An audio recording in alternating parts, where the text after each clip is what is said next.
अस्सलाम वालेकुम वरहमतुल्लाहि वबरकात। ټولو ته زړه د تعالی سلام.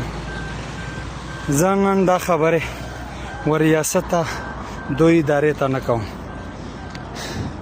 خپل پښتنو ته یې کوم.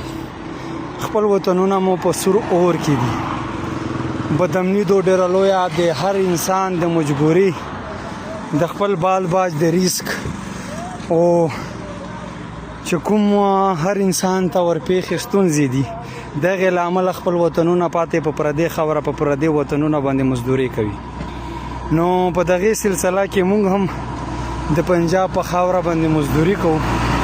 اوس دلته را باندې 4-5 پنجابیان راغلل، په ما باندې به انتهایی تشدد وکړه. دغه ویښتان مې ټول وځي لګیا دي. تاسو ته به شاید ویډیو کې تاسو ته به دا ویښتان ونه ښکاري.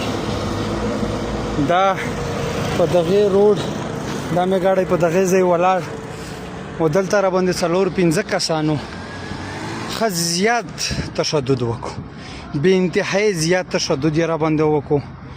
او هغه نه پس ما پولیس ته هم اطلاع کړې ده. پولیس به هم اوس لږ ساعت کې راشي.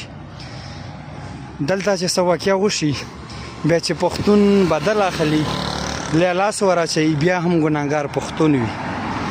بیا هم د پښتون دپاره هېڅ نه قانون شته، نه انصاف شته، نه څه شته. د قانون او آئین مونږ ورته وایو چې قانون دی آئین دی. اصل کې دوی ته خپل هم پته نشته دی چې قانون او آئین شته دی که شته دی هم نه. بدبختي مو دا ده چې بې اتفاقه او بې اتفاقه کام لرو.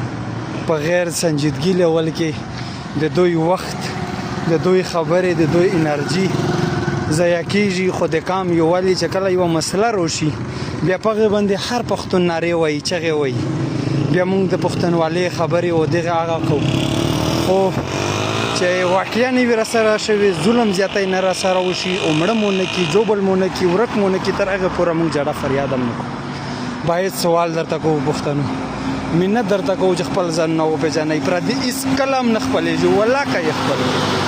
اوس به پولیس راځي، د هغې سره به هم زه باقاعده ویډیو کوم، هغه به هم در سره شیر کوم چې دغه نه تشدد هم را باندې وشو. هغه نه بعد مې پولیس هم راغوښتی دی.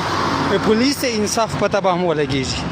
PY57 دا ویګو لیاري و، دا ګاډی و سپین PY57 دغه ګاډی و. دا به اوس پولیس هم راځي. دلته په موقع ته مې راغوښتي دي.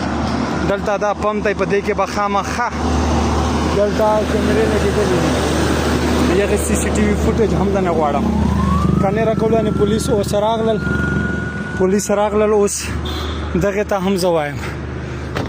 هم زوایم، دنه اوس پولیس د مخامخ غړای دی.